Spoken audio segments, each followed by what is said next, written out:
మన జీవితంలో ఎన్నో ఆటుపోట్లు వస్తుంటాయి, ఎన్నో విధాల సమస్యలు ఎదురవుతూ ఉంటాయి. అలాంటప్పుడు మన మానసిక పరిస్థితి ఎలా ఉండాలి, మనం ఏ విధంగా వాటిని ఎదుర్కోవాలి?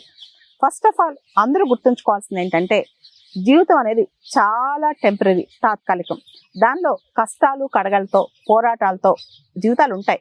కానీ ప్రతిరోజు కూడా నిద్ర లేవగానే పడుకునేంత వరకు కూడా, అంటే మనం మార్నింగ్ లేచిన దగ్గర నుంచి పడుకునేంత వరకు కూడా మన హ్యాపీనెస్ మనకి చాలా ఇంపార్టెంట్. మనం ఎక్కడ సంతృప్తిగా ఉన్నాం, ఎంత ఆనందంగా ఉన్నాం, ప్రాబ్లమ్స్కి సొల్యూషన్స్ ఏ విధంగా తీసుకొచ్చుకుంటున్నాం, ఇవన్నీ చాలా ఇంపార్టెంట్ అన్నమాట. అయితే చాలా మంది ఏదైనా ప్రాబ్లం రాగానే, సమస్య రాగానే బాగా కుంగిపోతుంటారు, మానసికంగా కుచించుకుపోతుంటారు, ఇంకా మన ముందు దారే లేదనుకుంటా ఉంటారు. అలా కాదు, ప్రపంచంలో సొల్యూషన్ లేని సమస్య అంటూ ఏది ఉండదు అనమాట. ప్రతి దానికి ఒక సొల్యూషన్ ఉంటుంది.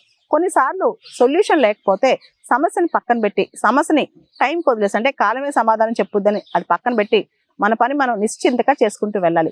ఎప్పుడూ చిరునవ్వు మన ముఖం మీద నుంచి అస్సలు వైదొలగకూడదు. నవ్వుతూ నిద్ర లేవాలి, నవ్వుతూ పడుకోవాలి, నవ్వుతూనే రోజంతా గడపాలన్నమాట.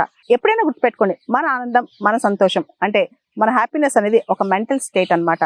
అది ఎప్పుడు మన చేతిలోనే ఉంటుంది.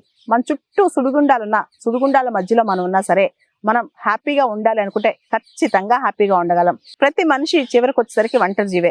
ఒంటరిగా వస్తాడు, ఒంటరిగా బతుకుతాడు, ఒంటరిగా పోతాడు. కానీ మధ్యలో మనం చాలా బంధాలు ఏర్పరచుకుంటుంటాం, చాలా అనుబంధాలతో ఉంటాం, చాలా సమస్యలు ఎదుర్కొంటూ ఉంటాం. అలాంటప్పుడు కూడా మనం నిశ్చలంగా, నిశ్చింతగా ఉండాలన్నమాట.